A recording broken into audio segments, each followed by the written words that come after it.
Happy birthday.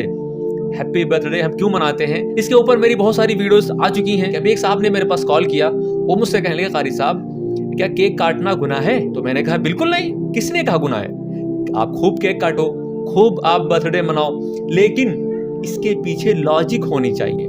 आप एक काम कर रहे हो बगैर लॉजिक के, उसके पीछे कोई लॉजिक नहीं है। एग्जाम्पल के तौर पर आप एक रोड पर जा रहे हैं, वहां पर दो रोडें कटी हुई हैं, एक बाईपास है, एक मेन रोड है। तो मेन रोड के ऊपर गड्ढा है, खाई है, तो आप कह रहे हो कि इस गड्ढे में गिरना जायज है क्या? इस गड्ढे में हम गिर जाएं तो क्या हमें गुनाह पड़ेगा?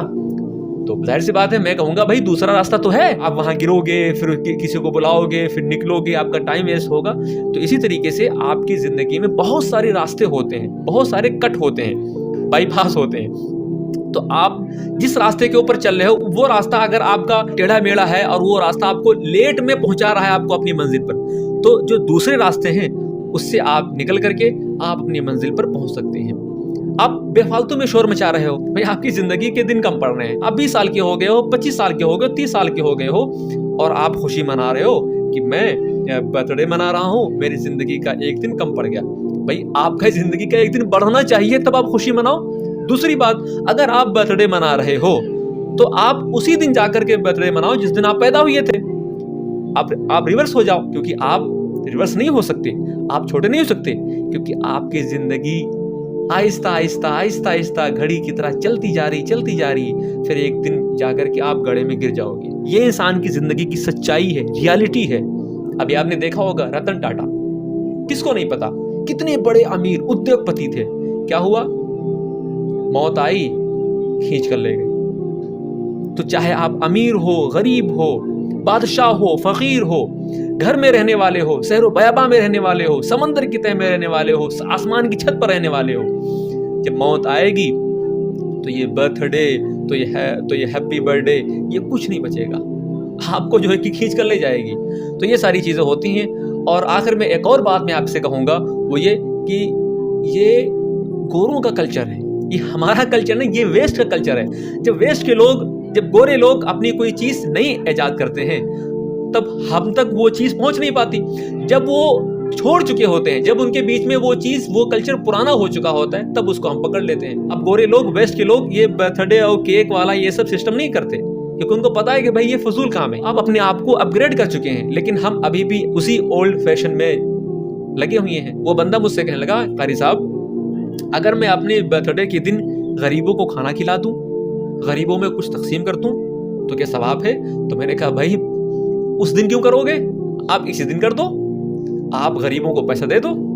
आप अगर गरीबों में तकसीम करना चाहते हो तो मेरी वेलफेयर है, हादी वेलफेयर ट्रस्ट है, उसमें आप डोनेट कर दो, गरीबों तक पहुंच जाएगा। तो वो कहेंगे नहीं हम मदरसे में तकसीम करते हैं। भाई मदरसे में क्यों आप तकसीम करोगे? मदरसे में बच्चों को खाना क्यों खिलाओगे? मदरसे में क्या बच्चे गरीब पढ़ते हैं? मैं आपको गरीब दिख रहा हूँ? बोले कि नहीं वहाँ बच्चे पढ़ते हैं। तो मैंने कहा मदरसे में गरीब बच्चे नहीं पढ़ते, मदरसे में नबी सल्लल्लाहु अलैहि वसल्लम के मेहमान पढ़ते हैं। उनको गरीब ना कहो, उनको मिस्कीन ना समझो, उनको यतीम ना समझो, बल्कि वो दुनिया के सबसे अमीर तरीन इंसान है और वो दुनिया की सबसे पावरफुल ताकतवर तालीम हासिल कर रहे हैं। उसकी अहमियत तुमको नहीं पता। तुम कह रहे हो कि मदरसे में बच्चे पढ़ते हैं, वहाँ खाना तकसीम करते हैं। ये माइंडसेट खत्म करो।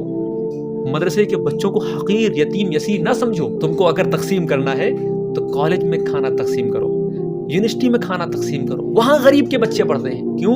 क्योंकि वो आखिरत की पढ़ाई से यतीम हो चुके हैं। वो नबी सल्लल्लाहु अलैहि वसल्लम के बताए हुए तरीके को छोड़कर यतीम हो चुके हैं, बेसहारा हो चुके हैं। उनके सामने सिर्फ दुनिया है, वो आखिरत से अपाहिज हो चुके हैं। तो अगर आपको कुछ तकसीम करना है गरीबों में अल्लाह के लिए, तो वहां तकसीम करो ताकि उनका कुछ भला हो जाए। मदरसे के बच्चों को आप यतीम ना समझो, मदरसे के बच्चों को आप बेसहारा ना समझो, मदरसे के बच्चों को आप फकीर ना समझो, मदरसे के बच्चों को आप हकीर नजर से ना देखो। हाँ वो बात अलग है, जो हमारे आलिम हैं वो कहते हैं कि बर्थडे ना मनाओ, जायज नहीं है, ये केक वगैरह ना काटो।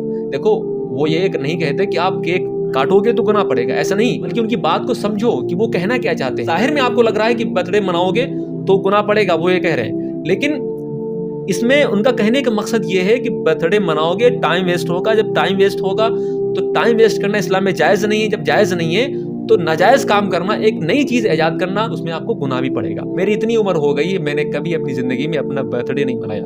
किसी को भी नहीं पता है कि मेरा जन्मदिन किस दिन होता है। क्या जरूरत बताने की भाई उस दिन मैं पैदा हुआ था। मैं जिस दिन पैदा हुआ था वो दिन मैं लोगों को बता दूं, फॉलोअर्स को बता दूं, अपने दोस्तों को बता दूं, और वो लोग केक काटने लगे, लोगों में तकसीम करने लगे, भाई जो क्या बोलते हैं वो कैप वगैरह लगाते हैं वो सब करने लगे, तो उसके जरिए से लोगों का फायदा हो जाए, हमारे फॉलोअर्स की जिंदगी में कोई नई चीज ऐड हो जाए, हमें लॉटरी लग जाए, या फिर जो हमें चाहते हैं, जो हमारे फॉलोअर्स हैं उनको लॉटरी लग जाए, हमारे फॉलोअर्स, हमारे दोस्त अहबाब की, हमारे रिश्तेदारों की जिंदगी में जो मुश्किलात परेशानी चल रही हैं वो मुश्किलात परेशानी खत्म हो जाए, तो भाई मैं आपको बता दूं भाई मैं इस दिन पैदा हुआ था। जितनी एनर्जी, जितना टाइम आप अपने बर्थडे में लगाते हो, उतनी एनर्जी आप किसी अच्छे काम में लगा दो। आजकल जो लोग बर्थडे मनाते हैं उनका मकसद ये नहीं होता कि मैं इस दिन पैदा हुआ था तो लोग खुशी मना रहे हैं, नहीं, उनका मतलब ये होता है कि व्हाट्सएप पे स्टेटस कितने लोग लगाए हैं हमारे बर्थडे का। अच्छा काम करो, ऑटोमेटिक आपको चाहने वाले खुद ब खुद मिल जाएंगे। चलता हूँ, इंशाल्लाह फिर मिलूंगा। अस्सलाम वालेकुम व रहमतुल्लाहि व बरकातुहू।